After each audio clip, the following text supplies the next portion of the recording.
Secretary please call the roll? Mr. Bean, Present. Mr. Murphy, Present. Dr. Davis, Present. Dr. Hall, Yes, here. Dr. Meyer, Mr. Simpkins. Here. And we have a quorum. The next item on the agenda is audience to visitors.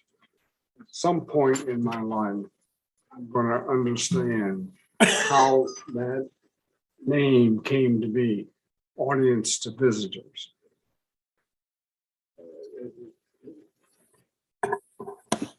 Anyhow, this is a point in which any member of the audience can, just for the visitors, can address the board on any subject whatsoever. Is there any member of the audience who would care to address the board? Hearing none, I will then working through the agenda. The first item is approval of a resolution regarding local control to mitigate COVID-19. May I have such a motion, please? So moved. Second. Moved and seconded by Mr. Murphy and seconded by Mr. Simpkins. Is there any discussion on the motion? Yes, Mr. President. I'd first like to share with the board a picture of how our family looks. And by that, I mean 42% of Southland students actually come from 162. And so it's very important to us because of the close relationship between 162, 159, 163, that we know what is going on in all of our schools. And so if you would please, Mr. Lights, we haven't done this before in a long time, and that is to look at our students from another perspective. And so what you see on the chart is, if we look at all 8 schools, we have 318 students that have asthma. We have 10 of our students that are diabetic. And let me say a little bit about that. We have students that take insulin during the day. That's something new for us. And you're very much aware that 5 years ago, we decided that we would have registered nurses in all 8 of our buildings. And so that is the case now. 7 on the 162 side, and of course 1 here. And then we have 3 students who are within our buildings that are on dialysis. This also is new to us, but I think that you're aware, everyone, that over the years, parents have made a decision that they really wanted their children to be educated in an environment that was not necessarily specific to a disability, but provided them with a normal day. But we are aware of them being with us. 475 students that have allergies, and we know that the most predominant allergy that we have now is the peanut allergy. But there are 16 children that have seizure plans because periodically throughout the school year, they have uncontrollable seizures, and the nurses are aware of that, and we're monitoring that on a regular basis. And then there are 8 students that have various diseases of the blood, and this requires that our nurses communicate with not only their homes, but the doctors on a regular basis, and we do that. But there are also 14 students that have neurological problems. Some of them have had concussions, a couple of them have brain tumors, etc. And then we have 9 poor little children that are periodically in intense pain because they have sickle cell anemia. So why am I sharing this? Because I really think that we all have to think about and put ourselves in the frame of reference that perhaps it's not about, when we're talking about COVID, those of us who are healthy on the surface, what about the children that are in our environment who are not? And so that's why I'm sharing that with you. But we have been, I think, we've done everything that we can to manage this, but I do want to share some data with you as we look, going back, looking to January 12th.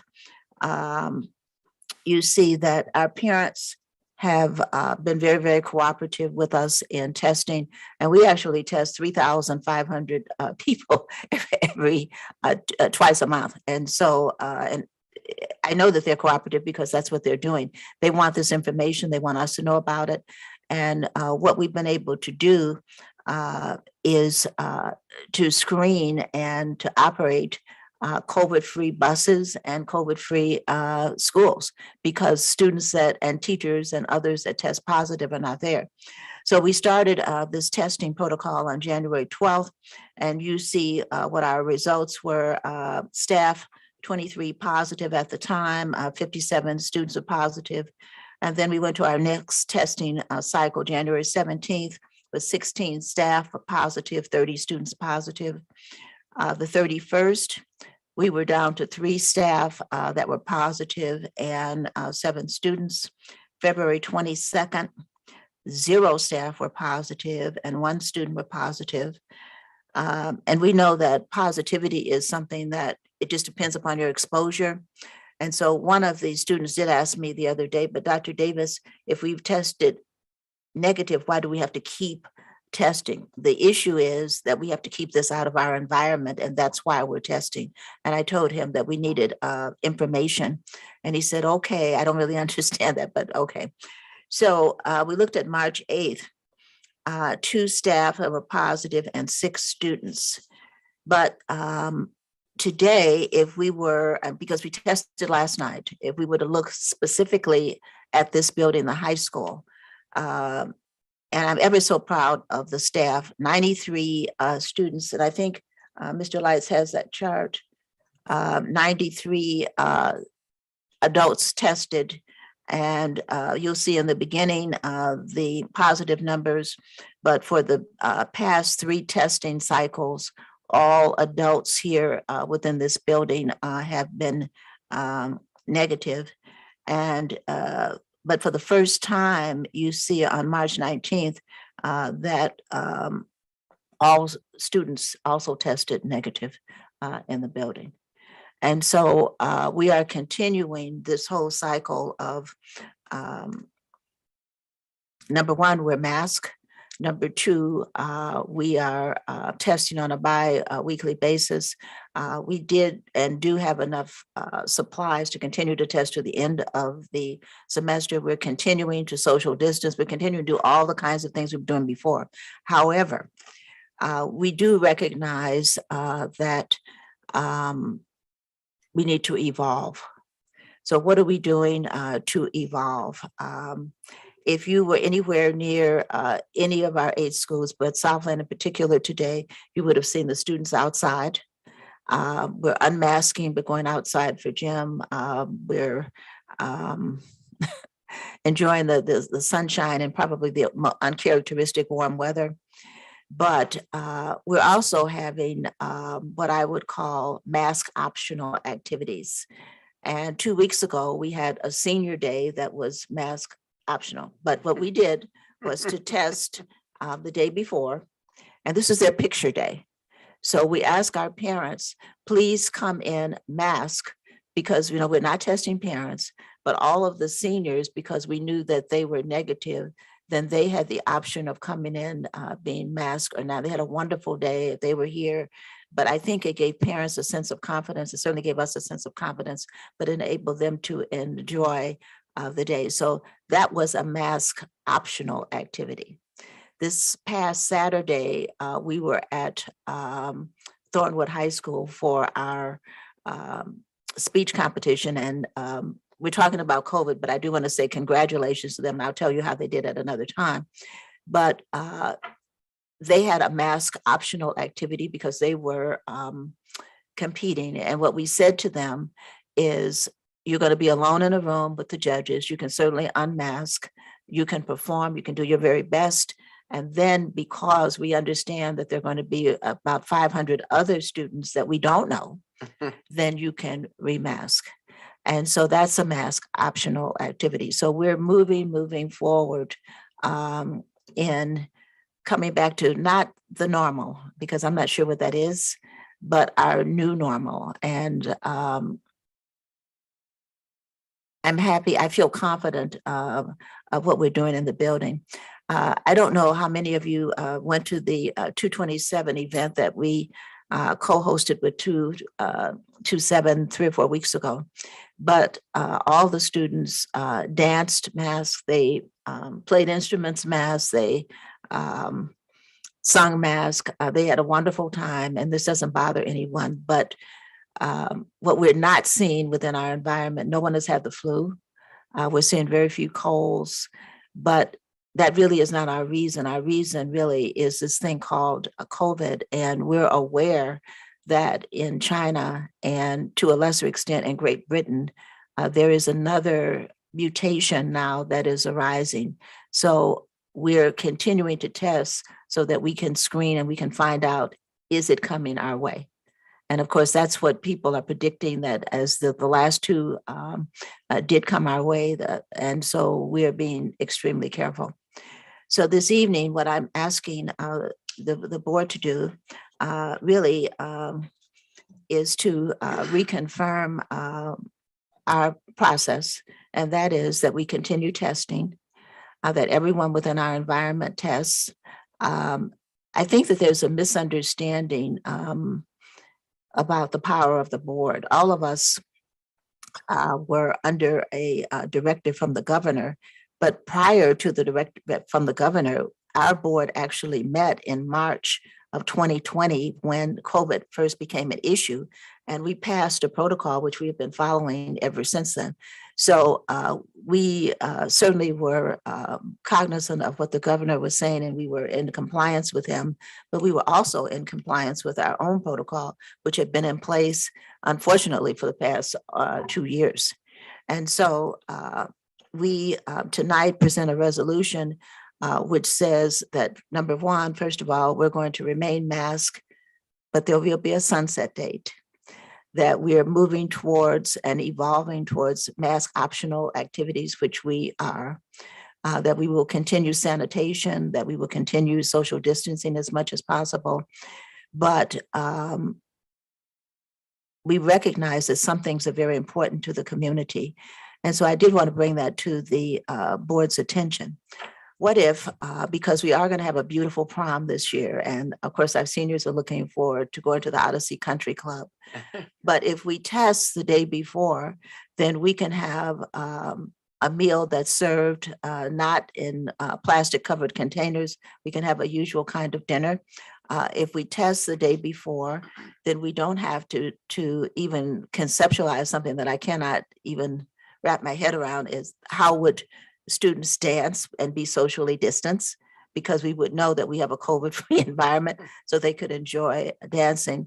In other words, that certainly would be a mask optional activity, because the idea is that they have this wonderful experience that they can look back on, but we would have assured that they're going to be safe. So as we move through now between graduation and May 28th, there will be mask optional activities, but on May 30th, that would be our sunset date. And so within the resolution, it does indicate that for summer school, we would be monitoring, but we would be highly recommending, but masks would be optional for summer school. So having said that, I would love to respond to any questions or comments that you might have. We're doing everything we can to keep not only the children, but the teachers safe in our buildings. And I do believe that's why we have never had lost teachers during this pandemic. We never had to close. We didn't have to do an adaptive pause because teachers know that there's nothing that we cannot do, that we are not doing to keep them safe within the building. But I would love to answer any questions or to hear any comments. Certainly, I see it from a different perspective, but 0 positive students, 0 staff, And we're monitoring, and simply trying to keep everyone in our building as safe as possible. But also with our mask optional activities to create some joyful activities for the children because they deserve it. That's true. Thank you.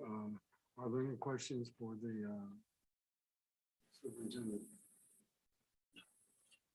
I believe what you've outlined is a reasonable approach to both dealing with the COVID-19 and also making sure that the students have a high school experience that will be memorable for them. Applaud what you were doing and what staff is doing to accomplish that. I'd also just like to mention, because I always share that with the board, we've received one email, which I shared with you some time ago from parents, and we have not received any phone calls asking us to deviate from our plan, at least at this point. We did receive that one. Mhm. It's been moved and seconded that we adopt a resolution regarding local control to mitigate COVID-19. It's been moved and seconded. Is there any discussion on the motion? Roll call, please. Mr. Bean, Aye. Mr. Murphy, Aye. Dr. Davis, Aye. Dr. Hall, Aye. Mr. Simpkins. Aye. The resolution has been adopted.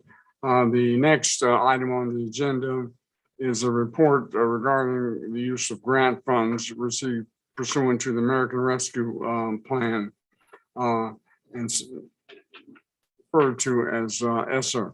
May I have a motion, please? So So- moved. It's been moved by Dr. Hall, seconded by Dr. Murphy. Dr. Simpson. That's right. It's moved and seconded. Good evening, excuse me, good evening, members of the board.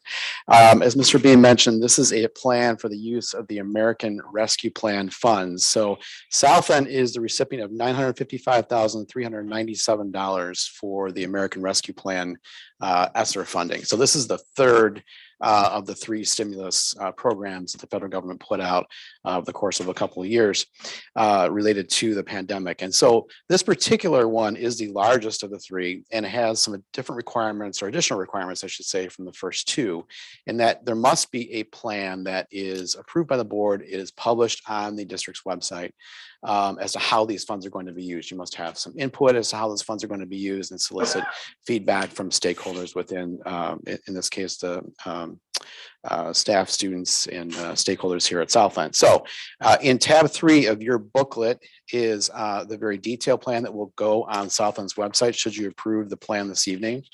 And I have a couple of slides here just to kind of highlight some of the more important areas. Now, this money is available to Southland up through September of 2024. So this is really a 2-year plan. And so when you're looking at this, the vast majority of it is used to hire additional staff and specialists for direct student instruction.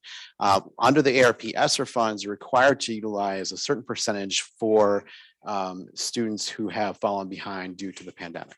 And so that you'll see the majority of that funding going to that line item there. 10% for summer programs and credit recovery, 10% for interventions for high-risk populations, 7% for Chromebook devices. The incoming freshmen will need Chromebooks for this upcoming year. And we plan to utilize the funds to purchase those. 5% for additional PPE. And 3% that goes towards social emotional support for students. So specifically mental health support. Kind of drilling down a little bit, we're looking at hiring some additional cadre substitute teachers to provide consistent support for the classrooms and develop rapport with students and teachers within the school community. So when we use outside subs, day-to-day subs, as we call them, you're sometimes getting different people from day to day. With the cadre subs who are here every day, they learn the students and the school, et cetera. And so it's nice to have them in-house. Higher academic support specialists, summer school, and credit recovery, as I mentioned earlier. Expanded social emotional support. So expanding on those SEL programs that are already in place. Added technology, as I mentioned, the Chromebooks and some live streaming, and then of course, student health and safety. So we're looking at upgrading additional water fountains to those bottle refill stations. In the new part of the addition of Southland, you'll notice there's the bottle filling stations over there. This would expand their use within the building, and also some additional PPE for students and staff. So that's the high level overview. Again, the detailed plan is within your packet. I'd be happy to answer any questions regarding the plan. Yes, Dr. Hall. You know, I always get agitated when I hear that we're getting this great sum for a little while. What happens when it goes away? You know, are we going to be prepared to deal with the losses? What, you know. So nothing in this plan. You understand where I'm coming from. Yeah. Yeah. You sit there and you say, oh, you know, people get used to seeing these people, and then all of a sudden, sorry. We were careful to put new items in this. So in other words, it's not supplementing or supplanting items that Southland's already spending money on. So Happy with that answer. The only other answer I ask is, are we seeing any swings in social emotional behaviors that make us concerned? At the beginning of the school year, I was extremely concerned because I felt the tension in the school. Some of the students we had not seen in 2 years in person other than on Zoom. Some of them had difficulty readjusting, coming into a group setting. There was a tension also because COVID positivity rates were very high, and I know the parents were telling them to be careful. There were deaths in the family, and some of our counselors had to take training in how you help a child to grieve, and we saw that. What we did not see here was violence, and they were not reacting to each other necessarily in a negative fashion. We did see children quick to become emotional and cry, insecurity, all of those kinds of things.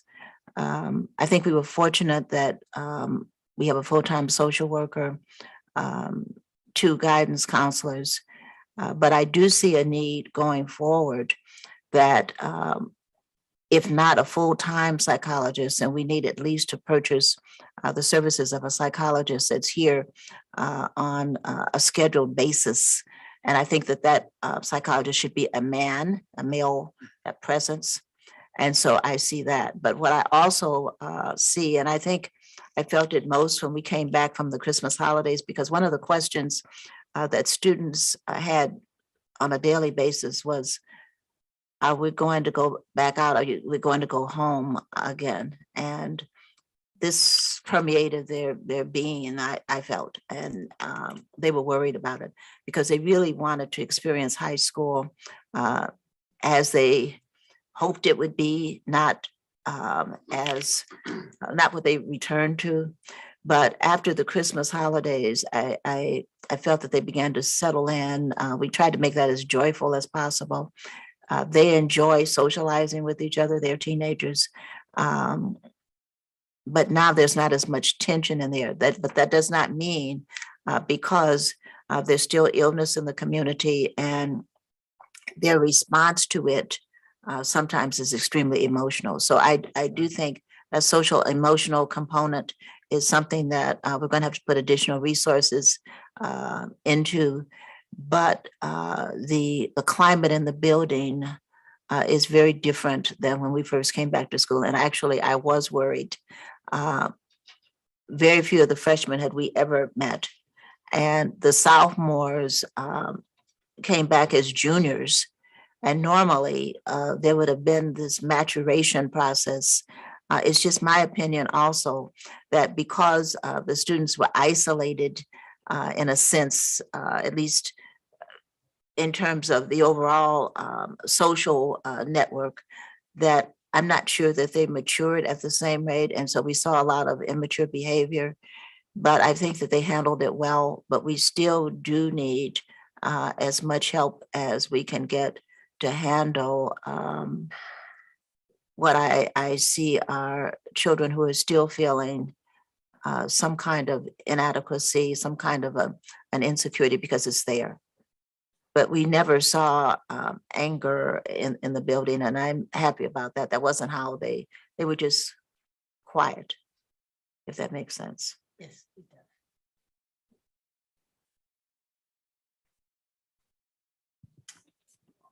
Seconded that. The use of the ESSER funds. Is there any further discussion on the motion? Hearing none, pursuant to the procedures for adopting the uses of the ESSER funds, I'm to ask if there's any member of the public who wishes to comment regarding the anticipated uses of the ESSER funds. Is there any member of the public who would care to address the board on the anticipated usage? Hearing none, Madam Secretary, would you call the roll, please? Mr. Bean, Aye. Mr. Murphy, Aye. Dr. Davis, Aye. Dr. Hall, Aye. Mr. Simpkins. Aye. The policy has been adopted. The next item on the agenda is approval of policy regarding attendance and truancy. Mr. President, if I could, we're not asking for a vote tonight. I think these, all three policies are very complex, so we're bringing these on first reading because I would really like the board to give this a thorough reading. We're going into some areas that hitherto we have not been. And one of the things I will do at the next board meeting is to bring back administrative protocols that would indicate to the board as to how we're going to implement this. So Mr. Hall is coming to us on first reading. Thank you, Mr. Bean. Thank you, Dr. Davis and members of the board. I will quickly go through the requirements of the three policies. Each of these policies is the requirement of new Illinois legislation that very specifically outlines what must be included in the policies. And that's what you have before you this evening. So first, the attendance and truancy policy. The policy lists reasons for excused absences as required by Illinois law, such as illness, pregnancy, observance of a religious holiday, death in the immediate family, family emergency, and other circumstances that might be approved by either the board or the chief executive officer as warranting an excused absence. The policy also provides that Southland shall have an absenteeism and truancy program, including first, recognizing instances when students are appropriately excused from attendance. Second, a process to identify and track students who are truants or chronic truants. Third, implementation of diagnostic procedures for identifying the causes of students' unexcused absenteeism, such as interviews with the student, interviews with the parents or guardians, interviews with other people who may have insights regarding the reasons for those absences. And then fourth, identification of supportive services that may be provided to truant students in order to help them to be in school and to be successful in school. That's the first policy. Any questions regarding attendance and truancy? Is there going to be a designated truant officer, or how, what are the data points that say, oh, No, ma'am. Hall is absent again today? I remember truant officers from years past, but actually we are passing this policy and because the law requires us to, but Southland has a 97% attendance rate each and every day. We've never had anyone that that we could designate as truant. Now, we do have students, as you well know, because I went over students that have health issues, that have home-based instruction and that kind of thing. We have students that we give hospital related instruction, but the concept of, as they define a truant, is not an issue here. But still, we have to have the policy on the books, and it could be at some point that would be an issue for us. It has not been in the past 11 years, but it could be. So we will be prepared and have that protocol. But no, it's not our intention to have a truant officer. Thank you. The next policy is a policy regarding awareness and prevention of child sexual abuse and grooming behaviors. And again, as mandated by the very particular Illinois law at issue, this policy includes the following requirements. First, Southland will have an age-appropriate and evidence-based curriculum regarding child sexual abuse. Second, Southland will have evidence-informed training for school personnel regarding child sexual abuse. Third, Southland will provide evidence-informed educational information for parents, guardians in its handbook on the warning signs of a child being abused, along with resource information that's available. Fourth, identification of emotional and educational supports for students impacted by abuse in order to assist the students to be successful in school. And finally, inclusion in the policy and training materials of a definition of prohibited grooming behaviors and boundary violations for school personnel and how to report such behaviors. And those grooming behaviors, those boundary violations, are very specifically identified in the statutes. And so we would, of course, have to include in our policy these boundary violations, grooming behaviors, as outlined in the statute itself. Any questions? Dr. And Hall. now I have a question. Of course. Are the students going to hear these policies? Are the students what? I'm sorry. Are the students themselves going to hear the intricacies of these policies? Or how does that get transmitted? Yes, because they're in the handbooks that Okay. now will have to be rewritten. And of course, the nuances and what's included in the handbooks is reviewed with the students. But I'd like to take the opportunity, because this is going to be very complex. And in your professional capacity, Dr. Hall and Dr. Meyer from ISU is not here, but she is a part of our board. I really would like to request that the two of you assist me in this whole location and identification of an evidence-based curriculum and the development of this particular policy. This is something that I think we need to reach outside of Southland and reach to others. So if I could ask you and Dr. Meyer to give some assistance, we would appreciate that. Also involved with this is Mrs. Yvonne Williams. She has history with that. So she's headed the committee, but we do need to put some time into this, but we want to also locate the proper materials to use with our children. And then we would have to decide who within the organization, because everyone cannot address these kinds of subjects. It takes someone with not only training, but with a relationship with the students. So that's a part of what I want to bring at the next meeting.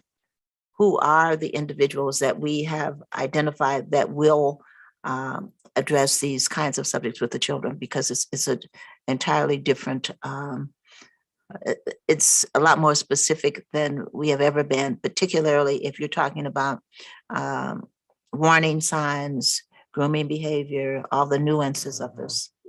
And so that's what we'll be working on for the next 2 to 3 months. And as a bit of a follow-up, I suppose, would be a suggestion perhaps to look into either building an app or creating a link on every Chromebook that every student receives so they can click on the handbook and to just have that electronic Okay, ability. it's a good idea. Good idea. Okay, Because then no child can say they didn't receive it or were denied access. Great idea. absolutely. Any further questions or comments about the second policy? The third policy is a revised policy regarding employee ethics, conduct, and conflict of interest. But I think, Dr. Hall, to your point, the reason for this policy is to make sure that there's something that's employee specific, that in a very detailed way outlines for them what are acceptable behaviors and what are not acceptable behaviors. And again, there are these statutory definitions of grooming behaviors that would be incorporated into the policy so that when we go through them with our employees, they, in a very specific way, have an understanding of this is what's okay and these are things that aren't okay. And this is what the statute says. It's not just what we say, it's what the Illinois legislature has identified as unacceptable conduct. So that will be in the policy. Also, a requirement of the policy, and the word they use is that we will, quote, uphold the code of ethics that's been adopted by the Illinois State Board of Education. In the draft policy that was presented to you, our way of upholding the code of ethics that's been adopted is to incorporate that into our policy for our employees, because it provides additional detail, not just about things like grooming or sexual misconduct, but about just generally that at all times an employee, for example, is to have a professional relationship with the employee, with the students entrusted to us. So it's a broad-based code of conduct that applies to all employees, and I think does give some helpful guidance that could be internalized by our employees, and that's the intent of the statute, I think, in saying that we must uphold the code of conduct that's been adopted by the state board. Any questions about this third policy? Yes. Yes. Do we need to update the boilerplate for employment contracts to reflect any of this? We always tell them that they're subject to all policies, and we'll be highlighting this particular policy, of course, because it's new, and we want to make sure that it comes to their attention that there are these very specific requirements under Illinois law. Excellent. Thank you. Does that include the mandatory reporting piece? Yes, Dr. Hall, that is very much a part of the employee, emphasizing that they must report, and the statute itself says that often it's employees who know things that nobody else knows. And so if they don't pay attention to the reporting requirement, things that nobody wants to happen can happen, and without anyone knowing who could intervene. And so, yes, you are very correct, Dr. Hall. That is part of the policy, that there is and we have to, again, train them about those requirements, and also how the reporting is supposed to work, so that everybody understands what those requirements are. Thank you. But Dr. Hall, that's actually how we begin every school year, with not just handing out materials, because I think if we don't verbalize what we're talking about, then people don't understand. And so Bob has his own way of talking about things. I have mine. These are children. Don't ask anyone out for a date. Don't exchange phone numbers. But he goes through all of this. But I appreciate this opportunity to bring all this together in one document. But even in our contracts, we don't transport students alone in the car. There's to be another adult. That's always been in our, but we also understand that things are changing. We just emphasize that we're not. And so that's the basic thing. We have a very conservative values, and I know that's not the way that Bob puts it, but that's my way, because I'm always there when we in service to teachers and everyone from our schools. That's just not where we are. I think if we don't model behavior and standards for children, then we've done them a disservice, because then they will feel that there are no social mores that they have to adopt, and that's not true. And so therefore, we're entrusted with children. I listen every day as some of the young people in the building said, I'll be 18. I said, that's wonderful, sweetheart. Wonderful. But two, that's wonderful. But our parents entrusted these children to us, and we must do everything that we can to protect them. And I know that I'm a lot more, sometimes maybe Bob would like me to be quiet, but graphic in telling people what you can and cannot do. And it's just as simple as that, because we are operating as a parent within our facilities and within anything that we sponsor, and we take that very seriously. But I do feel that our teachers understand, but I think we cannot begin a school year, we cannot do anything and ever unless we make sure that we're all on one accord, because we cannot assume simply because someone appears on the surface to understand the relationship between a child and a professional that they do. And so we're adamant about going over these rules and regulations every time. But I do think that the three policies presented today, and one in particular that talks about curriculum, that we do need to spend some time on this, but we can't change from our conservative values. I'm just sorry, I don't feel that. If people feel that it's conservative, it may be, and it may not reflect what's going on in the world, but in some cases, what's going on in the world is not necessarily good for our children. Right. And that's what we're True. thinking about, their futures and the kinds of decisions that they're going to make. They're going to leave here and go to a college environment. They need to know what their boundaries are and how they're to be treated. Yes. And the expectations. And if we don't teach them here, then I don't believe that they will learn that in another environment. They're supposed to leave home, and we are their home base with those values. And so that's the way that we look at this. Yes.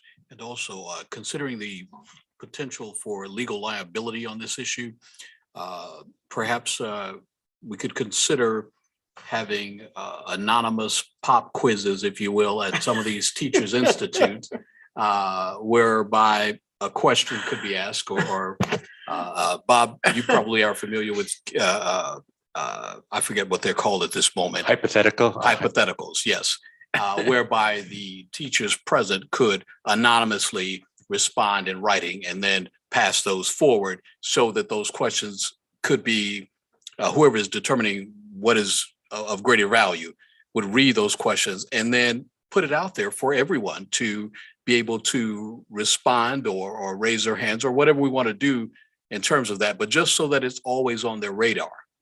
And so that if there is anything that is considered gray area by someone's gray matter, then it will be conclusively black or white. We don't do gray areas here. Exactly. Exactly. Thank you, Mr. Hall. Are there any questions with respect to the proposed policies regarding attendance and truancy, child sexual abuse and grooming behaviors, and employee ethics, conduct, and conflict of interest? Particularly the conflict of interest. Illinois has a long and storied history of not understanding those policies. Really? Recently, another alderman just bit the dust because he thought that funds that were given to him for use in his capacity as an alderman in his office were personal piggy bank to be used. Anyhow, moving on. Yes.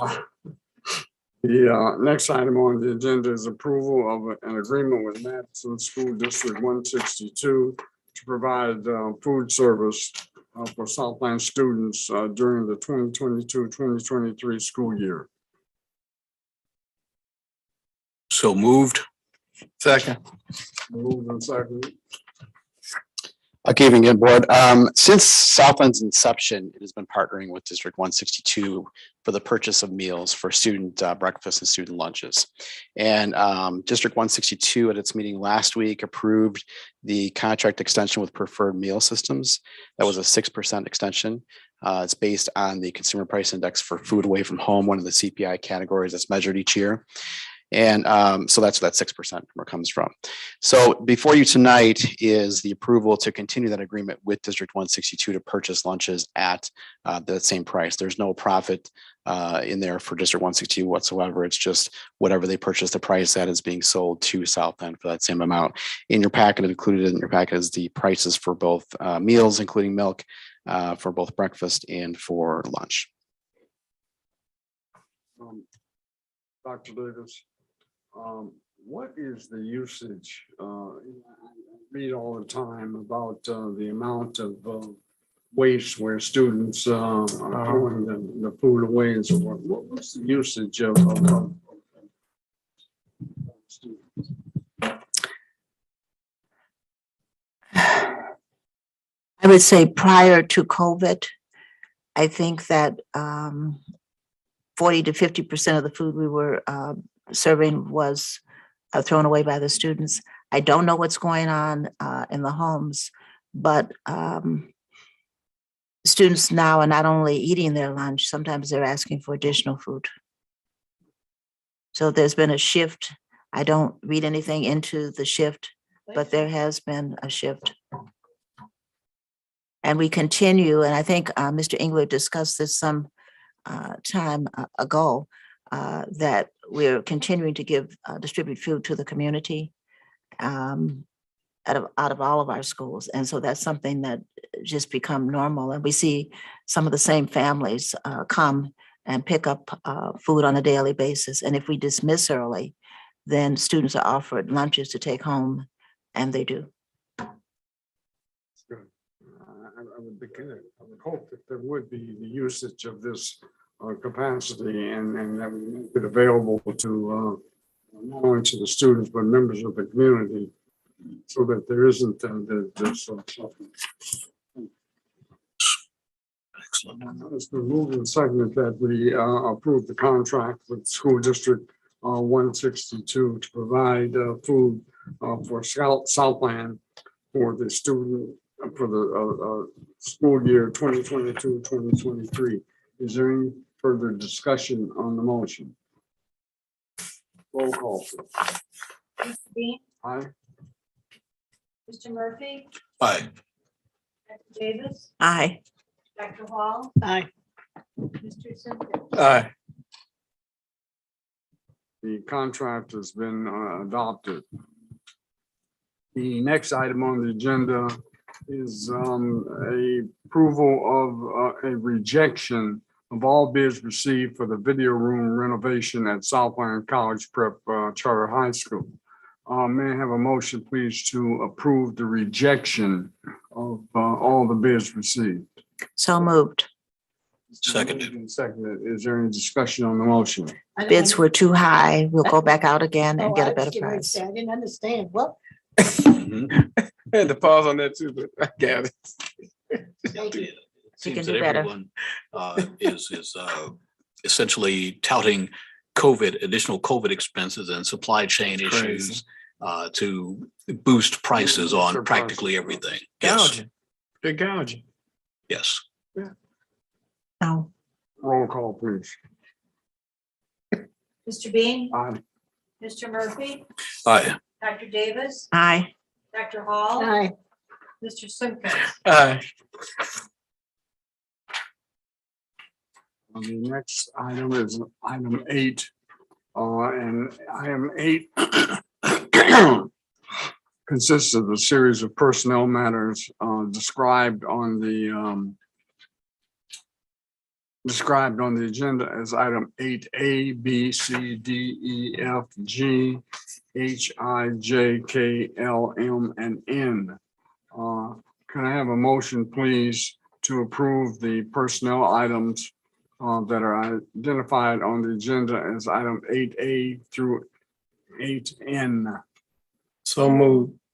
It's been moved and seconded. Is there any discussion on the motion? Roll call, please. Mr. Bean, Aye. Mr. Murphy, Aye. Dr. Davis, Aye. Dr. Hall, Aye. Mr. Simpkins. Aye.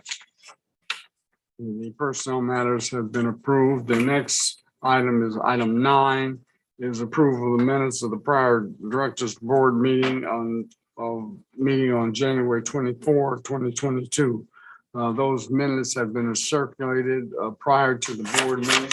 Are there any additions, deletions, or corrections to those minutes? Hearing none, may I have a motion, please, to approve the minutes? So move. Second. The Director of Felkins. I'm gonna I'll get that right by the end of the meeting. All right. All right. Second. Second. It's moved and seconded. Any discussion on the motion? Thank you. You're welcome, sir. Roll call, please. Mr. Bean, Aye. Mr. Murphy, Aye. Dr. Davis, Aye. Dr. Hall, Aye. Mr. Simpkins. Aye. The minutes have been approved. The next item on the agenda is a report from the Chief Executive Officer. Thank you, Mr. Bean. If we could, Mr. Lights, could we take a look at the applications for our lottery, please? Or for admission. As you can see, we're at 362, but there's a breakdown also of where they're coming from. And you will see from District 159, there were 88 applications, 160, and remember only a tiny part of that is within Ridge Township 15, from 162, 151, 163, 48, and from our private schools, 60 applications. And so that's really consistent with what we generally see. But 362 is the largest number of applications that we have received in the past. But let's take a look at this. This was a different class. We had 362 applications, but this is a small senior class. There are 116 seniors graduating, which means that we generally take a small number above that. And so we looked at 125, but siblings, because of the law, come out of that number. So we actually had fewer seats available than we've ever had since we've been open. And so it was not necessarily a good experience because we had to say no to 2/3 of the population. The other factor that influences this is families with more than one applicant, and the law calls them twins. And if one is chosen from a family, the other one is chosen. And so we did conduct our lottery. The class of 2026 is constituted, but we took 125. We have 10 on the waiting list. And then we have another 115 who have written letters to us to say that we are their first choice school. So that's pretty much the way it is. But the way that the schematic and the way that the districts look, it's the way it generally looks. I'm not sure that you're aware that, but 162 is the largest of the feeder districts into 227. And so that's another reason that you see the numbers skewed. But we started, I'm not sure that, oh, okay, good.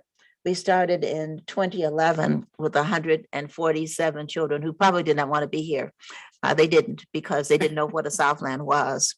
And so That's true. we've gone over the years down to, we're at 362 with 3,055 applications for basically 125 seats a year, because that's generally what we have. So that's where we are, and we're going through the process. The registration forms are out. And they will come in at this point. I'm not aware of anyone declining a seat, but this was probably the most difficult process for the community because the seats just don't exist. But a benefit to us is the siblings actually, because these are parents that have had children with us over the years. They understand what we're trying to do, and they want their children to stay here. I see it's as a reaffirmation because their children continue as they grow older.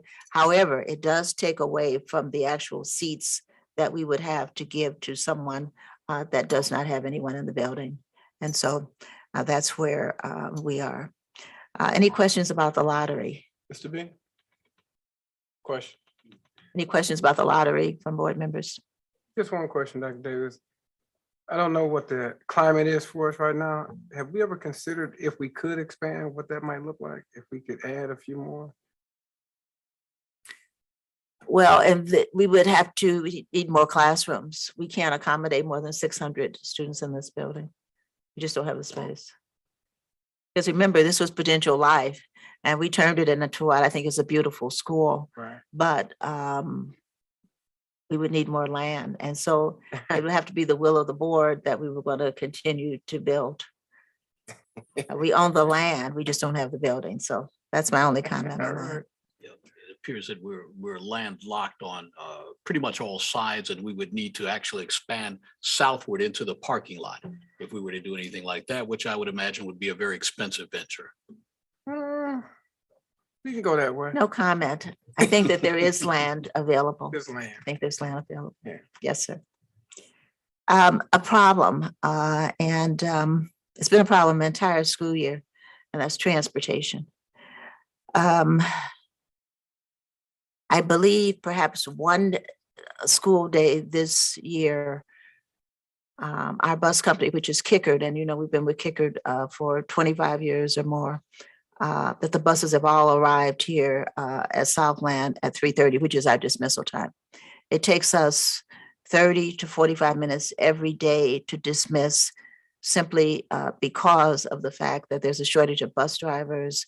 There's even more of a shortage when someone calls in. And I believe that Kickard is, they may be intending to improve, but there's been no improvement this entire school year. Parents do call here and say, and ask us, why are we continuing to pay a company that is not operating on a schedule, and frequently it's late in the morning. If you're not on our robocalls in the morning, but I wake up every morning with hearing a robocall that says bus number so-and-so is 30 minutes late, bus number so-and-so is 45 minutes late, and goes on and on and on until we finally get everyone in. But then at this point, Mr. Englert, Kickard is asking us for a sizable rate increase, and I'm really not a happy person.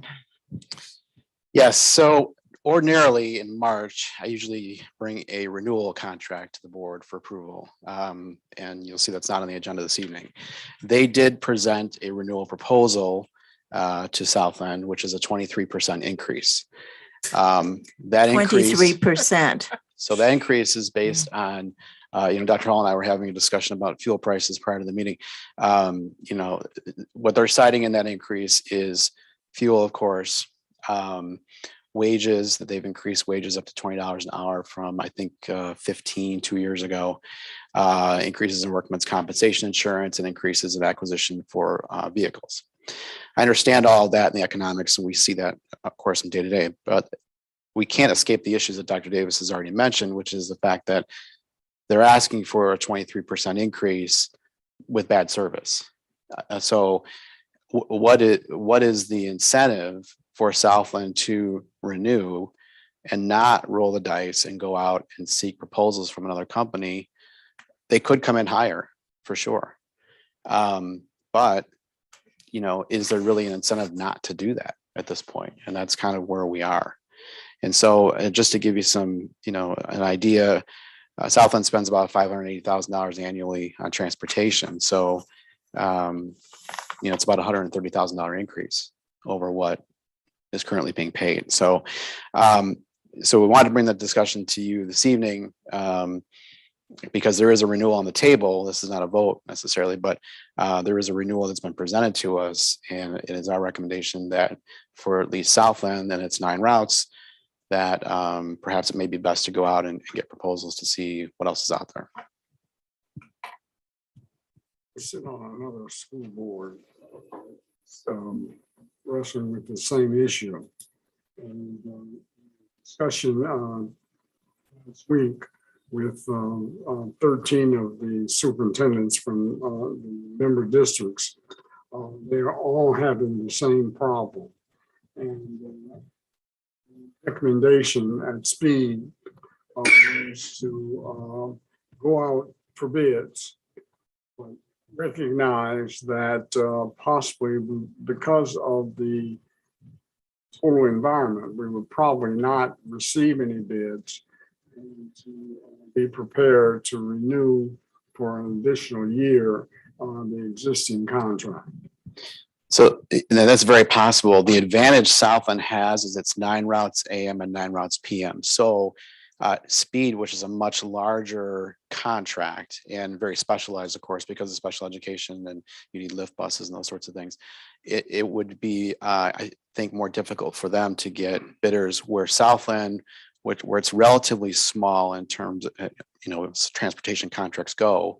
There may be others out there that could conceivably come in and provide a proposal just because of its size. Discussion amongst the superintendents was that in the gen ed districts that they were having the same problem, and one superintendent had gone out for bids and received no response. Now his was a high school, but received no responses to his request for bid. Is it possible for us to say, okay, you have more money, we give you more money. However, we give you a period of time to see if that more money makes any difference in the quality of your service. The difficulty would be, I'm sorry. Oh, go ahead. I'm just trying to figure out how do we So get through this one. a couple of things. One is we have worked tirelessly this year with them, trying to get the service to where it should be, offering up numerous suggestions and things like that. And it still has not improved. Okay. We have hoped when, you know, they did warn us over the summertime that, you know, things aren't looking good for hiring drivers. And it's that way all over. This is not just unique to Careco, of course. But the situation has not gotten better. In some ways, it's actually gotten worse. The problem with signing a contract and then seeing how it goes is that it would be very difficult, if not impossible, to get someone, well, or even to get another contractor in the middle of the year. Mr. Bean's 100% correct. We may not have another proposal even now, looking at the fall. I think it would be very difficult to find somebody, say, in November, December, something like that. No, I was really suggesting that we give them the year, Oh, I see. not to do a partial, but to give them the year and say, okay, we're raising you 23%. Show us what you got. And then when contract comes again, sorry, Can, but I'm watching you. So I'm getting that body language there. So, okay, all right, I'm prepared to draw a line in the sand. all right, that's fine. We deserve better. You We deserve deserve better. our babies. The children deserve better. So I don't know. I'm with the line in the sand. I don't know how you incentivize a company that you've been doing business with. I don't want to quote Maya Angelou, but we know who they are. But how do you get to a place where we could hold them accountable Because, I mean, some of this, Kevin just said something a minute ago. If you're that late, a kid's gonna miss a whole period. Right. I mean, now we're affecting, the collateral damage is the kid, the child. Absolutely. That's the collateral damage. If they're not getting in the classroom on time, we don't know what piece of curriculum or information that child needed to know that morning, that day, a question from last night that could be remedied that morning. You just don't know. So, and I do get it, that trying to get enough people to drive the buses to get the personnel. I don't know what they're paying, but there has to be something, a carrot or something to hold them accountable for those dollars. And what that carrot is, I don't know, I don't know what it is. but it's got to be something. We've had, as I said, I've listened to these problems all year at speed, and the anecdotal discussion amongst the other superintendents is that it's the same. One superintendent has gone so far as to purchase a bus to be able to go out and pick up students who That's crazy. and my first exposure to 162 was on a team that came up with the conclusion some 25, 30 years ago that we would get out of the bus business. Right. That we would terminate our drivers and go to a contract. And now I see districts going out and purchasing buses, getting back into the bus business. I don't want to see us. No, I don't want to do that. We don't want to do that. We would have the same problem. Yeah. Absolutely. We have the same problem. And really what we're seeing in part here is just a unique time with regard to the economy. And quite frankly, there are many who were part of the Great Resignation who now number among the great regrets. And so they are headed back to the workforce. So there will be, a pendulum swing to some degree in the other direction. But I can't see any reason why we need to be the victims of skimp inflation, where we're paying more for less.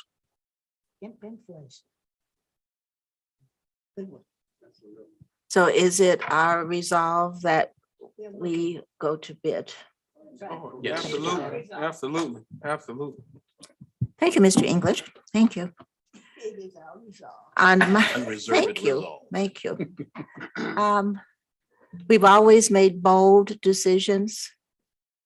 And so shall it be. We'll see. Okay. March 31st, and I will put this in writing, the commission is having their annual dinner. We've been there, well, it's been almost 3 years now that they have a dinner in person. They give scholarships to students here at Southland. And so if everyone would look at their calendar for March 31st and see whether or not you would like to attend, then if you would send me a text message or email, and we will be there in support of our children at the Tinley Park Holiday Inn. But I will put that in writing to you. Our speech team, and I'm so very proud of them, simply because they're very young. Always, we send, the juniors and seniors go into competition. They've always been successful, as you know. This year, we have a team that's primarily freshmen and sophomores that Mrs. Frazier has been working with. As you know, Mrs. Frazier is a master, and they went into competition at the sectional on Saturday. She told them they could do it. They did. And so they will be going to state Thursday afternoon, and they will compete on Friday and Saturday. A change in state. For whatever reason, the IHSA moved the competition from Peoria, which is where we would normally go, to the Oak Lawn High School district. And so it will be hosted there. That's very convenient for us. And so we wish them well. I think that they're going to do a magnificent job. And they're going to have this experience. And so they're we won with using the same play in 2014. That was with Morgan Brown, and she did a magnificent job.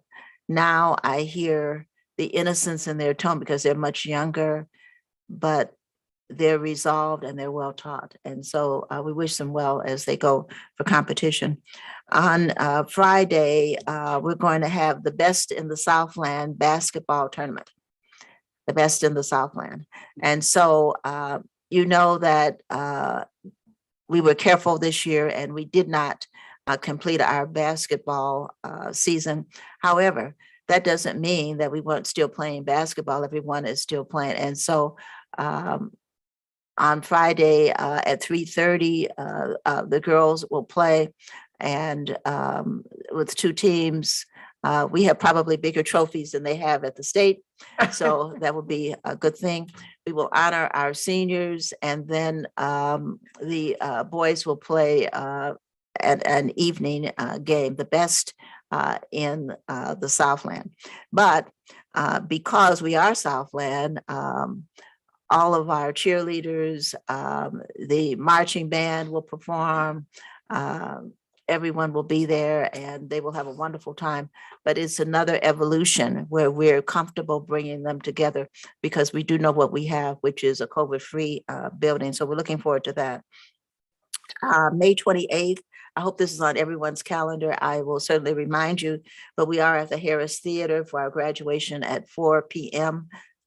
We are returning to the Harris, and the Harris, as you know, is a huge facility. We will be just fine. We're not seeking to pack the rafters. We're seeking simply to give our students the kind of graduation that they should have. And I think it will be absolutely beautiful. We are involved now in the track season. I think we're doing very, very well in boys and girls track. We'll continue until the end of the season. We'll see whether we make it to the state in track, but it's looking very, very encouraging. But I do want to ask Mr. Lane to come to us at this time.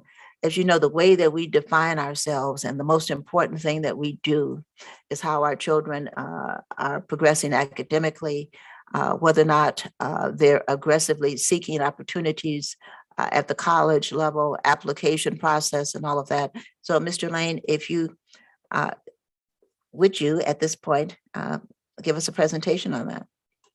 And as he is approaching, Dr. Davis, what time is the graduation? 4 Thank you. p.m.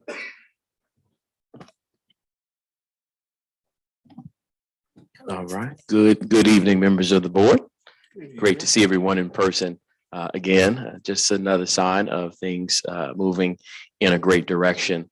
Last time we were here was in January, and usually, Dr. Davis, there isn't that much in this time. Usually we're waiting for what we like to call the grand finale, which is about April 1st. And that's when all of the schools have at that point chimed in. And we usually hold that report, but Christmas has come early. But Christmas has Mr. come Lane, early. with all that screaming I'm hearing in the hallway, I know that there's good news that's come to us. Christmas has come early. So when she asked me, I had a bit of restraint because I could have kept you here all evening, but I'm going to try to keep it brief. But things have gone in a tremendous direction. I just want to share that, again, we were a little cautious with COVID and the advent of test optional. We were really concerned about the numbers.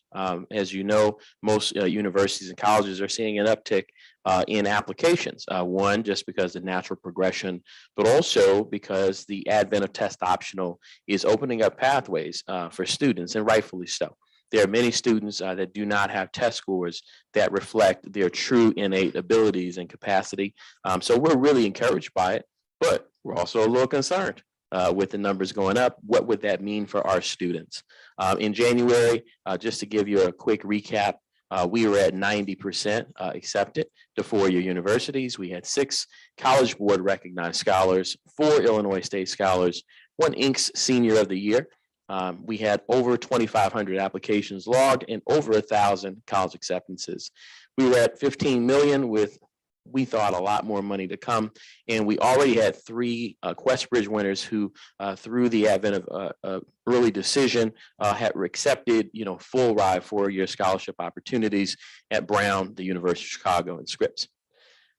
We're in March, and we're in the hallways yelling and screaming. So we sometimes, Dr. Davis, take pictures in the hallway. One of the things, Ms. Hall, you asked about how are things changing at Southland during COVID with social emotional. And that really helps me remember that our current freshmen, our current sophomores, our current juniors, the last time they were in Southland were when they were freshmen, or they were never here. So they really have no referent of what this season looks like. So most of our students don't even know this is what happens at Southland. Kids get into college and they're screaming in the hallways and there's pictures. And so we have been very intentional to try to bring that back into our hallways. So you see there 2 young ladies. Vanderbilt University will not even announce acceptances until March 29th, but they were accepted in February.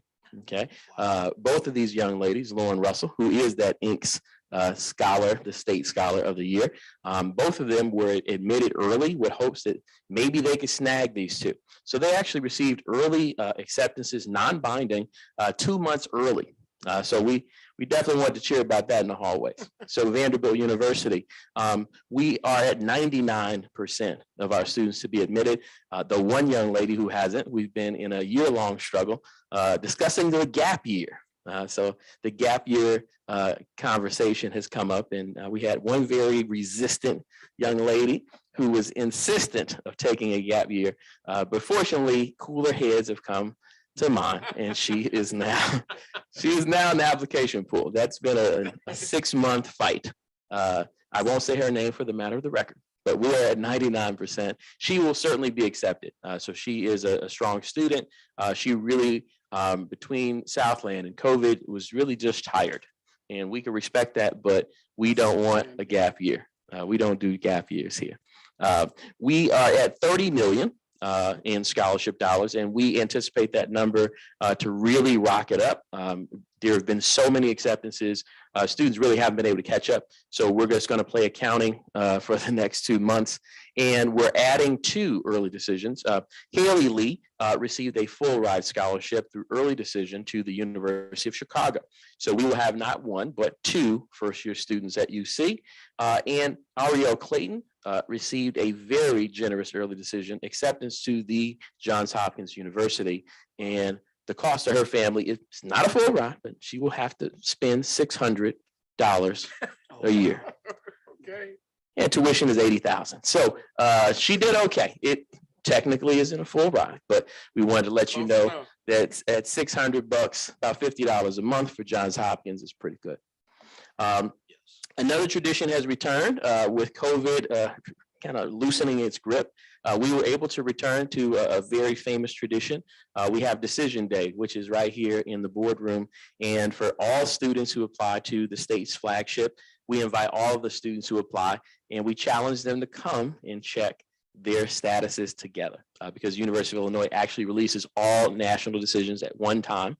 And so the brave come into the boardroom, and we cajole them with pizza and snacks and free t-shirts. And usually that's enough to get them in. So Dr. Davis, we were expecting about 10 to 20. We had all 62 of our applicants to the University of Illinois show up. So we ran out of shirts, which was a good problem. You should know that the University of Illinois is up 18,000 applications this year. We were really worried about that. And the main reason is because the University of Illinois joined the Common App this year. And if you're not familiar with Common App, it is the way to go. It really expedites the process of applying to college. Most Big Ten universities have not joined the Common App, but Illinois joined the fray this year, and that raised applications up 18,000. But Dr. Davis said had no impact on Southland. Actually, 1 out of 3 seniors were accepted to the University of Illinois at Champaign-Urbana, which means 1/3 of our students were accepted to our state's flagship institution. That is a tremendous measure of our students' academic progress. And we had a 58% acceptance rate, which is the highest we've ever had in the biggest application pool. So that makes us feel good, and we haven't missed a beat.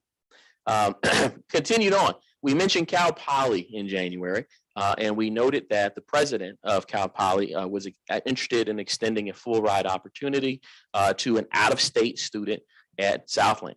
For a public university to make that offer is unheard of, especially in the state of California, which is the most sought public district in the nation. And we're happy to report that on Saturday, they did not provide a full ride, but they actually provided two full rides to our students. So Naja Brazil, who will be a future nutrition major, and Dwight Taylor, computer engineering, both of them have received a full ride scholarship to Cal Polytechnic University. You can clap for that. Yeah, Kogra. Thank you. So just to put that in context, both packages are over $200,000. Both families and their students will be flown into Cal Poly to make sure that this is going to be a good fit, all expenses paid. And actually, Cal Poly is going to have an admitted event in the south suburbs for all of our students who were accepted. So they're, again, trying to build a relationship with Southland. Every student that was admitted will be admitted to that admitted students reception.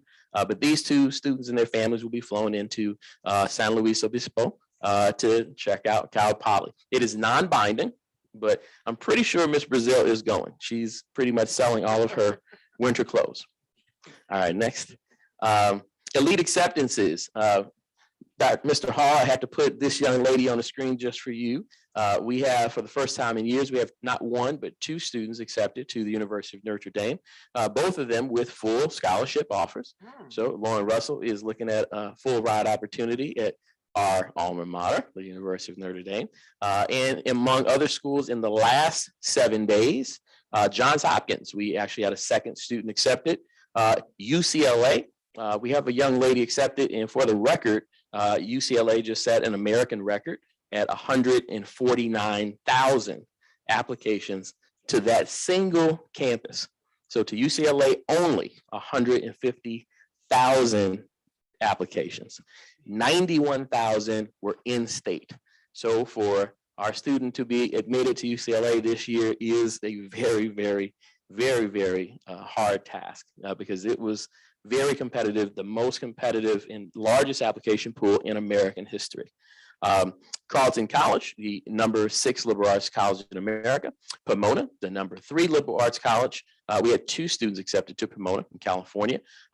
The University of Virginia has already accepted 2 students and waitlisted 4, and is the #3 public university in America. Lehigh, actually, we had 4 students accepted to Lehigh, which is unprecedented, and 2 full ride offers. And Rhodes College and Grinnell, we had 3 full rides offered between the 2 schools. We could go all day, but next slide. There are many other schools, Loyola Marymount, Rensselaer Polytechnic, Denison, UC Davis, UC San Diego, Colorado, Fordham, Santa Clara, Drexel, and the University of Rochester. These are in the last 7 days. Right there is Maya Moore. She's going to be our salutatorian. She has already been trying to go to California, and she's already been accepted to Pomona, the University of San Diego, the University of San Francisco, and she's just waiting on Stanford. So hopefully she will close the California tour. All right. And we want to talk a little bit about alumni as well. We just have to talk about Jordan Lawton. And I want to just preface this in saying that we spoke a lot about PWIs in this presentation, but HBCUs are just as important and just in sought after demand with our class. But the HBCUs have kind of already spoken. So just for the record, we're really waiting on predominantly white universities at this time. But Jordan Lawton, who is a successful Southland graduate and is going into his 3rd year at Morehouse, was actually accepted to an extremely competitive dual engineering program with the University of Michigan. So Jordan will pack his bags this summer, and he will go to the University of Michigan for his last 2 years of college. And he will receive 2 degrees. He will receive a bachelor's from Morehouse College and a degree in engineering from the University of Michigan. So that is wonderful. Jordan is doing it, and the icing on the cake with this program is he already snagged his summer internship. He will be doing a paid internship at MIT this summer. So Jordan is doing all right. Give it up for Jordan. That's all right. It's all right. All right. So the fireworks continue. As you can see, we're still waiting on about 20 schools, but we're in really good shape. Ivy Day is March 31st. So that's when all of the Ivy League schools notify at one time. So it's a very stressful day. But not only the Ivy League institutions, some of the most elite schools are yet to come. So we are hoping for more, but we're blessed for what we have, and stay tuned. Yeah, good report. I have two questions. Number one, were any of our students caught up in the fiasco where in California, university had to disenroll 5,000 students? Oh, yes, this the lawsuit involving University of California. Well, in reality, and what you should know is that historically, we have never enrolled a student in the University of California public system. And the reason is financial, because the California state system is so successful and they take care of their in-state residents so much. Our students usually just get better offers than UCLA and Berkeley and the like. So we've had students accepted, but have never gone. This is why the Cal Poly partnership is so important, because it's a public university in California that is making it financially feasible. But fortunately, our students did not have to deal with that, but that is going to have implications on enrollment in the California system for years to come. One of the questions Director Davis mentioned, Morgan Brown. Where is she now? Good question. Morgan Brown, great story, as you know, and for those in attendance, Morgan Brown is in our inaugural class, and she went to the Wharton School at the University of Pennsylvania. You should know that before she graduated from Wharton, she had an opportunity to intern with 3 companies. She hosted the MTV Music Video Awards, and she actually began being a self-managed brand ambassador. So before this whole Instagram thing became famous about being influencers, and I'm sure you guys have heard about TikTok and people making millions of dollars, Morgan Brown was doing that in 2015, 16. And so she has never had to work for anyone. She's actually her own brand. She has a YouTube channel with 1 million followers, and she is contracted by many corporations, but her biggest sponsors are in the beauty industry. So she works with Pantene, Revlon, and a few others. So she is doing very well as a self-maintained brand ambassador and social media influencer. She's doing good. Wow. Never had to work for anybody. Get that money. Yeah. Come back and teach a class, perhaps. But we asked her. We just haven't been able to talk to her agent. Wow. We're trying. Mr. President, that concludes my report, and I think it answers some of the questions that Dr. Hall had in terms of what they say in Ghana, how are the children? The children are well.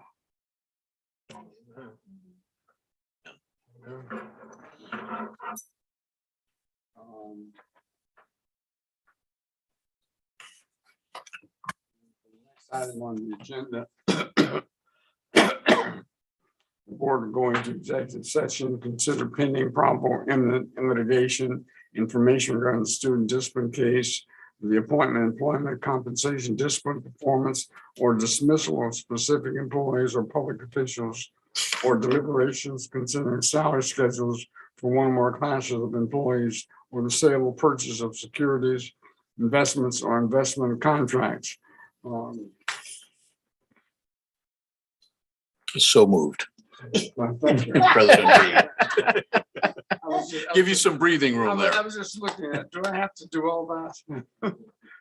Moved by Director Murphy, second by Benny Hall. Lily Hall. Any discussion? Roll call, please. Mr. Bean, Aye. Mr. Murphy, Aye. Dr. Davis, Aye. Dr. Hall, Yes, Mr. Simpkins. Aye. Okay, so we are now constituted into executive session. Are there any members of the audience who would like to?